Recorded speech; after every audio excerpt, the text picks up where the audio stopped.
Well, good morning, everyone. I'm meteorologist Taylor Stephenson with 13 News Now, a station based in Norfolk, Virginia. So across the Mid-Atlantic is where we really hone in. But with Weather Plus, we can talk about things around the country and around the world. So thank you so much for joining me today. We have a few topics, but they all kind of bleed into each other when we talk about the main theme, and that is the cold weather a lot of us across the U.S. are experiencing for today and through most of this work week. The number one topic we're going to talk about is the cold blast that is slamming the U.S. at the moment, bringing us snow, even the potential for some record-breaking cold weather.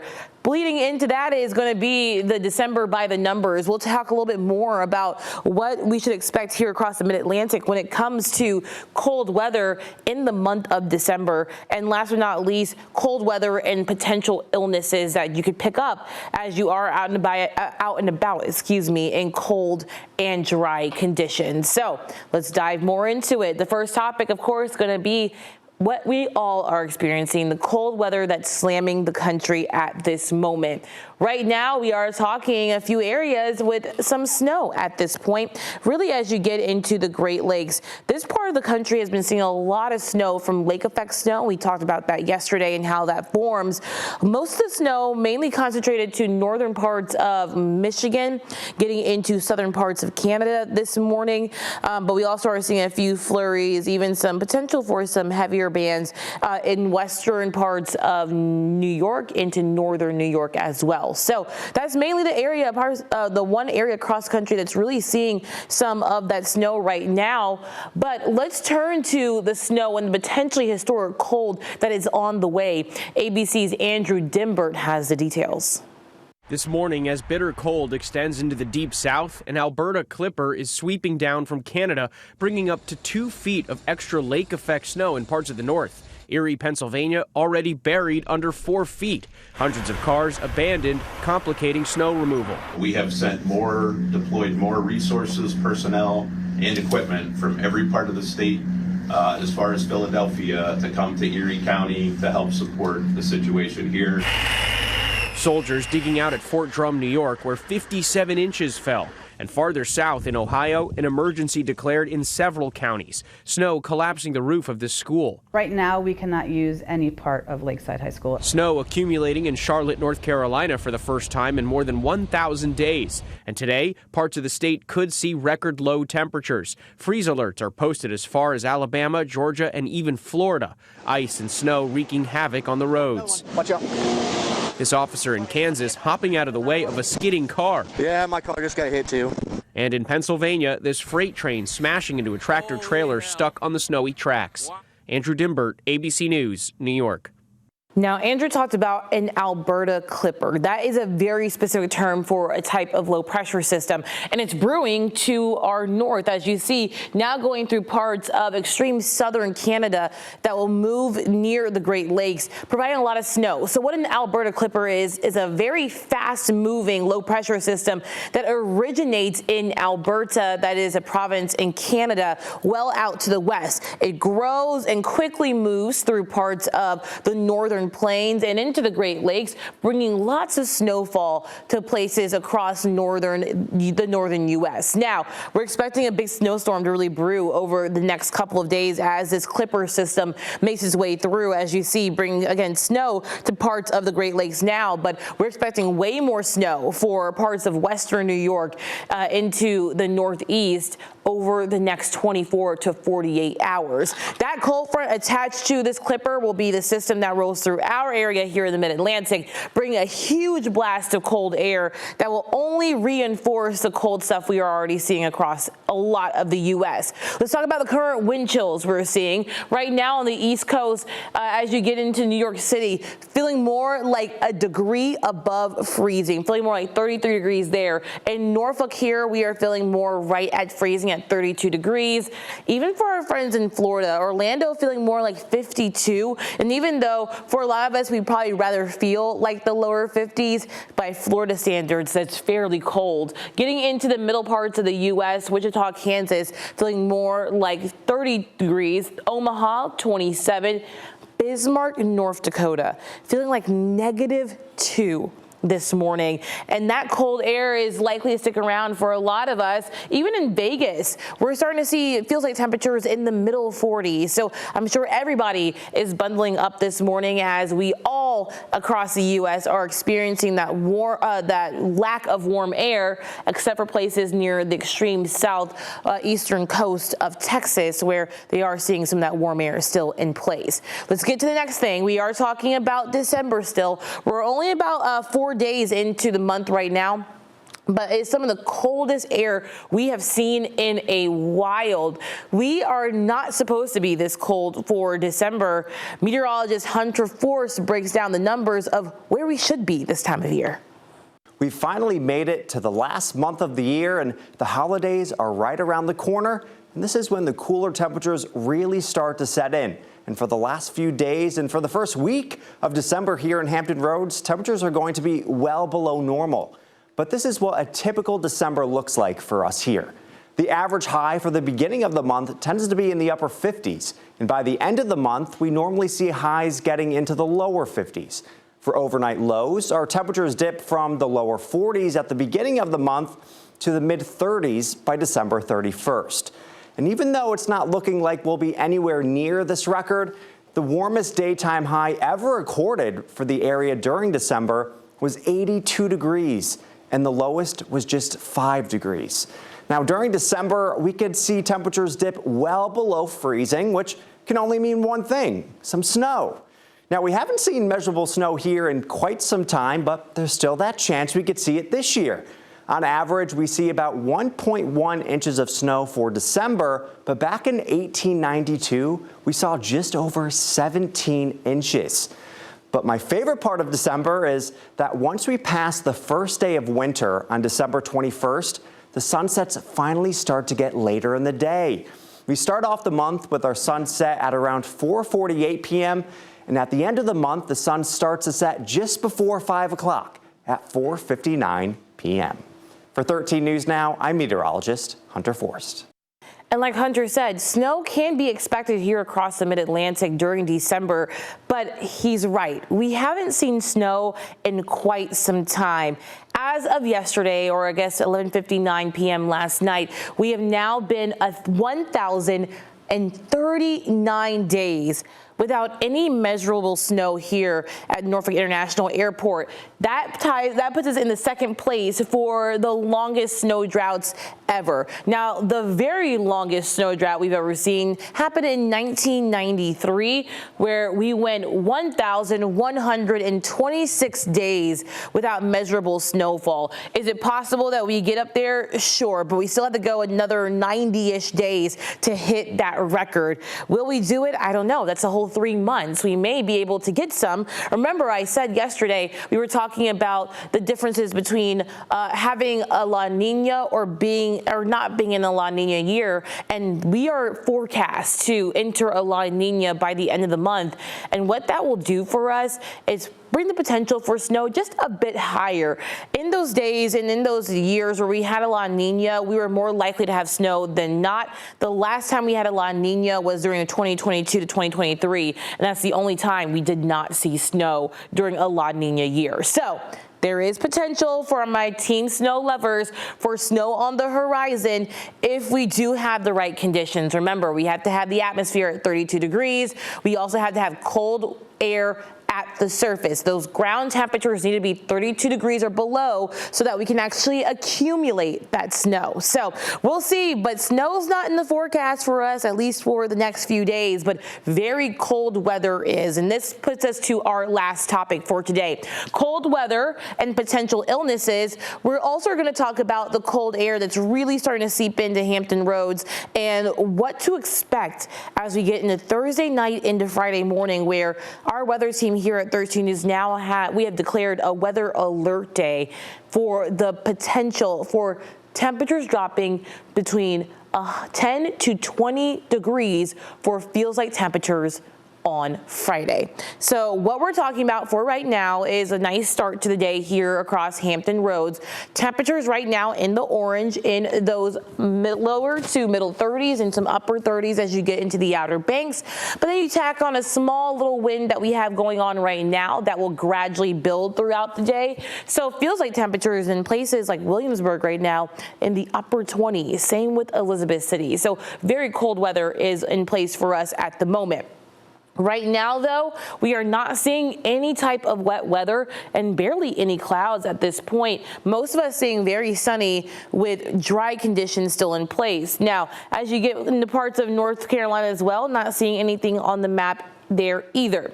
Throughout the rest of the day, expect temperatures to climb into the middle 40s. By lunchtime, we will have a south wind. And what a south wind does, it pulls in some warmer air from our south into our area. So we will be a touch warmer today with highs today in those upper 40s. Some places, as you get into northeastern North Carolina, could be in the upper 40s, possibly low 50s. Now, what's the difference between a south wind and a north wind? Well, again, that south wind pulls in that warmer, sometimes more moist air. But when you get a north wind, that pulls in that cooler, drier air. So south winds persist, but they pick up. Wind gusts as high as about 25 to 30 miles per hour tonight. So very breezy. And so when you add on the fact that we do have winds today up to about 25 miles per hour for those gusts, we still do get a wind chill. So temperatures feeling more like the freezing range right now through the lower 40s by the heart of the afternoon. So even though we still have continued sunshine, that sunshine will not be able to break through that cold air that we have right near the surface. If you're heading out to the water today, the water's even colder, feeling more like the middle 40s, 46 to 44 degrees, for the Chesapeake Bay temperatures today. We have a small craft advisory in place starting at 1 p.m. for both the bay and the ocean, where we do have the potential for a gale warning heading into Thursday, as well as wind gusts pick up to about 40 miles per hour. Southwest winds will be in place this afternoon with wind gusts as high as 30 knots in the bay. And then as you head into the bay, we're also talking waves up to about 3 feet. For the ocean, a little bit warmer with those water temperatures in the middle 50s, but still very cold by swimming standards. Temperatures in those middle 50s, but we will see winds transitioning from northwest, again, bringing in that cooler, drier air, to southwest, which will pull in some of that warmer air, up to about wind gusts up to about 30 knots as well. Seas as high as 5 feet today. High tides around 10:51 with low tide around 5:21. Now let's talk about tomorrow. Tomorrow will be a very interesting day in a few ways. One, we are talking some of those temperatures in the morning a little bit warmer than we've been sitting for the past few days, where we're seeing temperatures in the upper 30s around the coast for morning temperatures. As you get inland, we're going to talk some upper 20s potentially. Now, this, again, is warmer than what we've seen over the past few days. That's one big difference. The other difference is that we'll finally break into the lower 50s. So highs tomorrow in the lower 50s, but then you tack on a wind gust of 40 miles per hour. So wind chills will be very big tomorrow, feeling more like the middle 40s at best throughout the afternoon. Of course, winds don't make it any better when they're blowing right in your face. And then by the evening commute, we're talking feeling more like freezing around 6 p.m. The last thing that makes tomorrow very interesting is that our high temperatures actually occur between the late morning into the very early afternoon. And that's because we'll have a cold front rolling through the area during the morning time, where cooler air will seep in after lunchtime, where temperatures will fall throughout the day. So we have issued a weather alert day for Thursday night into Friday morning, and that's because our wind chill temperatures will be frigid. we could be somewhere in the teens as you wake up on Friday morning. So here's what you need to know for this weather alert day. It starts tomorrow evening and will last through Friday morning. And that is because of these very gusty winds up to 40 miles per hour, wind chills around the 10 to 20 degree range. That's how it's going to feel to your skin. So what you need to do, of course, is bundle up. The other thing you need to do too is protect your pipes by covering them or starting a little bit of a small drip in those faucets. Make sure your pets are inside as well as your plants, and of course protect your people, your little kids, older adults. Make sure that they are inside in some warmth, and even check on your neighbors. A lot of us have neighbors who may not be aware of this or who may be more susceptible to cold weather. But again, make sure you're keeping an eye out for everybody. Now, when it comes to cold weather, especially when we get to temperatures in the 50s, we have a whiplash to the 20s by the next 12 hours after that. People may think that the erratic changes in the actual air temperature may bring you some illnesses. I'm here to debunk that in my episode of Weather Works. I'm meteorologist Taylor Stephenson, here to explain to you how your weather works. If you've lived in Virginia long enough, you know we are constantly riding a roller coaster when it comes to our weather. Sometimes we experience all 4 seasons squished into 1 week. Some people blame getting sick solely on the erratic changes in weather, but that is only partially true. Big drops in the air temperature over a short period of time cannot make you sick. You can get sick though if the air is too dry, too cold, or you work or play outside for too long. Cold temperatures make your body work harder to fight off viruses and illnesses that are more common during the colder months. Vulnerability to the cold suppresses your immune system. Additionally, cold weather can trigger those with asthma because prolonged exposure to the cold air can restrict your passageways. Dry conditions during the wintertime can also trigger nosebleeds. That's because the dry air can weaken the blood vessels in your nose. To try and prevent any of these illnesses, limit your time outdoors and stay hydrated. I'm meteorologist Taylor Stephenson, and that's how your weather works. So remember, again, like I said, stay hydrated. We talk about that during high heat events, but even when we're talking about cold weather events as well, drink plenty of water. Now, again, we're going to talk more about this Clipper system. The Clipper system is bringing the cold front our direction, dropping our morning lows to feel more like the teens on Friday. The next big thing is this Clipper system bringing lots of snowfall to parts of the northern to middle Appalachian Mountains, anywhere from Boston all the way up through New Hampshire, Vermont, down into places like Charleston, West Virginia. We could see some pretty heavy snowfall as you see a really tight gradient between what will be snow and what will be maybe the potential for some ice, and then really heavy rainfall. So places like New York City will start off with rain and then transition over into that snow as that cold air really seeps in. Notice where Norfolk is sitting, and same with Raleigh. We're right in that zone where we're going to see dry weather as this system passes through. We may see an isolated flurry or isolated shower to our north, so peninsulas getting into Maryland, but that's about it for the wet weather on Thursday. What will be the biggest thing will be that cold air rushing into our area as we get into your Thursday night into Friday morning.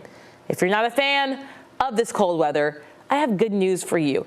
The Climate Prediction Center puts out a 8 to 14 day outlook of where weather will be more rainy or more wet than normal, or if will be, again, more dry than normal. Also, it will be cooler than normal or warmer than normal. And the Climate Prediction Center says that parts of the Mid-Atlantic into the Northeast should be above normal for this time of year heading into December 12th through December the 18th. So if you like warmer weather, it should be on the way, but but also we're expecting a good soaking as we get into early next week for parts of the East Coast, which will help to try to break through our drought. Our drought still persists. We get our next drought update on Thursday, which is tomorrow, of where we sit now. It's been fairly dry for the past week or so, so the rain that we get next week will be super beneficial. Right now, we are talking the western portions of the viewing area under abnormally dry conditions. As you get into the eastern portions, we're underneath a moderate drought. Into the peninsulas, a severe drought, with even an extreme drought as you get into the Delmarva Peninsula, as you see that very, very red dot just between our Key and Chincoteague. We're seeing some very, very dry conditions up there as well. So any rain that we do get between now and the next week or so will be super helpful to try to break through our dry conditions. But we're not the only ones seeing dry conditions. It's across the entire U.S. As you see, most of us in that dryness, but a good, nice patch of some non-dry conditions as you get into western parts of Oklahoma and Texas, getting into parts of the mid-south as well. So Memphis not included in this, parts of St. Louis not included in this, Paducah, Kentucky also not in this as well. So there are some areas where rain is still helpful, but not needed. A lot of us, though, still do need the rain. But rain doesn't come until later on the 7-day forecast. We have to get through our very dry, very, very dry air, very cold air as we get into the next few days. So your 5 to 7 day forecast here for the Mid-Atlantic. This includes Hampton Roads, the peninsulas, and northeastern North Carolina. Temperatures today in the upper 40s, breezy, wind gusts as high as 25 miles per hour. Getting into your Thursday, we are still windy, wind gusts as high as 40 miles per hour. That 20% chance there is for that small flurry tomorrow morning for the peninsulas or an isolated shower. Most of us staying dry though. We'll dip far down. And again, temperatures for highs will be around 10 a.m. to noon. Will drop throughout the day. So by early Friday morning, morning temperatures at best in the upper 20s, which means inland we could see temperatures at best in the teens. But you tack on those wind gusts, it feels more like the teens area wide. Friday will be a cold day once again, lower 40s, but we will have a lot of sunshine continuing. The weekend looks nice though. We'll continue to rapidly warm up where temperatures will be back into the middle 40s on Saturday, middle 50s on Sunday. And then for my warm weather lovers, we're right back above normal, finally, after a stretch of very cold air. We get back to the 60s on Monday, but that's our next system that will provide some moderately to potentially heavy showers across the area Monday into Tuesday, where highs will try to approach 70 degrees by the early to middle parts of next week. So a lot of weather whiplash is in the forecast for us here in parts of the U.S., but specifically in the Mid-Atlantic. If you enjoyed this weather newscast and going into more in depth about the country, about different things that just impacts of weather itself, you can follow me on 3 different social media platforms. I'm on Facebook at Meteorologist Taylor Stephenson. I'm on Instagram and TikTok at TDStarz. That's TDSTARZ. I talk about weather and everything you need to know about what's going on here across the Mid-Atlantic. Thank you so much for joining us today for our Weather Plus stream. We do this every day at 9 a.m. For more on the weather, you can always download our 13 News Now Plus app. It's on the Amazon Fire TV, Apple TV, and Roku. We also have an app for your phone. You can find that on the App Store or Google Play. Again, all of these downloads are free. We go into depth about weather 5 days a week. We also have exclusive content on those apps as well. And today is also Angel Tree Day, where you can find exclusive videos about how the Salvation Army and 13 News Now have paired together to help our local community.